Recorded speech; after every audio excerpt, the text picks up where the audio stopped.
सामान्य अध्ययन MCQs Hindi part 14 पहला प्रश्न। एक भारत सरकार अधिनियम 1919 में प्रांतीय सरकार के कार्य आरक्षित, रिजल्ट और अंतरित ट्रांसफर्ड विषयों के अंतर्गत बांटे गए थे। निम्नलिखित में कौन से आरक्षित विषय माने गए थे? 1. न्याय प्रशासन, 2. स्थानीय स्वशासन, 3. भूराजस्व, 4. पुलिस। नीचे दिए कूट का प्रयोग कर सही उत्तर चुनिए। A. 1, 2 और 3, B. 2, 3 और 4, C. 1, 3 और 4, D. 1, 2 और 4। इस प्रश्न का उत्तर है C। अगला प्रश्न। 2. मध्यकालीन भारत में शब्द फनम किसे निर्दिष्ट करता था? A. पहनावा, B. सिक्के, C. आभूषण, D. हथियार। इस प्रश्न का उत्तर है B। अगला प्रश्न। 3. निम्नलिखित स्वतंत्रता सेनानियों पर विचार कीजिए। 1. बारींद्र कुमार घोष, 2. जोगेश चंद्र चटर्जी, 3. रास बिहारी बोस। उपर्युक्त में से कौन गद्र पार्टी के साथ सक्रिय रूप से जुड़े थे? A. 1 और 2, B. केवल 2, C. 1 और 3, D. केवल 3। इस प्रश्न का उत्तर है D। अगला प्रश्न। 4. क्रिप्स मिशन के प्रस्तावों के संदर्भ में निम्नलिखित कथनों पर विचार कीजिए। 1. संविधान सभा में प्रांतीय विधानसभाओं और साथ ही भारतीय रियासतों द्वारा नामित सदस्य होंगे। 2. नया संविधान स्वीकार करने के लिए जो भी प्रांत तैयार नहीं होगा उसे यह अधिकार होगा कि अपनी भावी स्थिति के बारे में ब्रिटेन के साथ अलग संधि पर हस्ताक्षर करे। उपर्युक्त कथनों में कौन सा से सही है? A.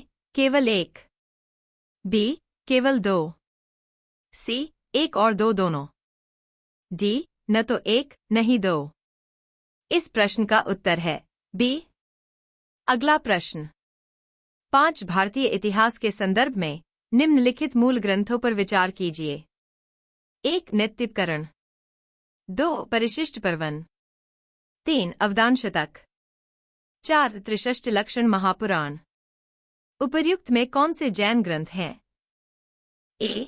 1, 2 और 3, B. केवल 2 और 4, C. 1, 3 और 4, D. 2, 3 और 4।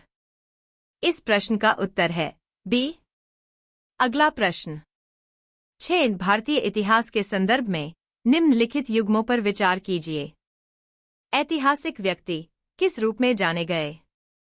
1. आर्यदेव, जैन विद्वान, 2. दिगनाग, बौद्ध विद्वान, 3. नाथमुनि, वैष्णव विद्वान। उपर्युक्त युग्मों में से कितने युग्म सही सुमेलित हैं? A. कोई भी युग्म नहीं, B. केवल एक युग्म, C. केवल 2 युग्म, D. सभी 3 युग्म। इस प्रश्न का उत्तर है C। अगला प्रश्न।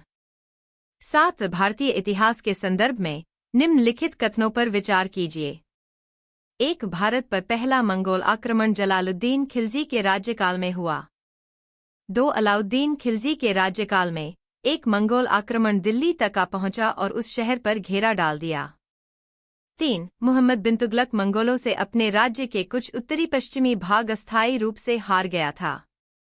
उपर्युक्त कथनों में कौन सा से सही है? A. 1 और 2, B. केवल 2, C. 1 और 3, D. केवल 3। इस प्रश्न का उत्तर है B। अगला प्रश्न।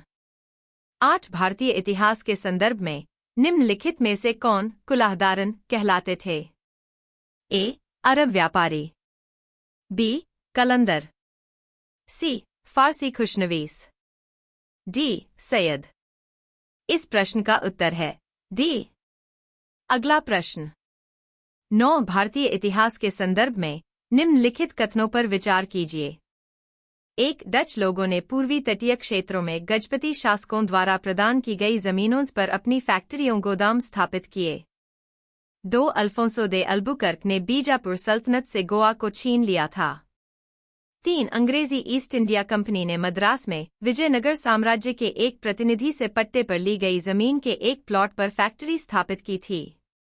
उपर्युक्त कथनों में कौन से सही हैं? ए. केवल 1 और 2, बी. केवल 2 और 3, सी. केवल 1 और 3, डी. 1, 2 और 3। इस प्रश्न का उत्तर है बी। अगला प्रश्न। 10 कौटिल्य अर्थशास्त्र के अनुसार निम्नलिखित में कौन से सही हैं? 1. न्यायिक दंड के परिणामस्वरूप कोई व्यक्ति दास हो सकता था। 2. स्त्री दास अपने मालिक के संसर्ग से पुत्र जनन पर कानूनी तौर पर मुक्त हो जाती थी। 3. यदि स्त्री दास का मालिक उस स्त्री से पैदा हुए पुत्र का पिता हो तो उस पुत्र को मालिक का पुत्र होने का कानूनी हक मिलता था। उपर्युक्त कथनों में कौन से सही हैं? ए. केवल 1 और 2, बी. केवल 2 और 3, सी. केवल 1 और 3, डी. 1, 2 और 3। इस प्रश्न का उत्तर है डी।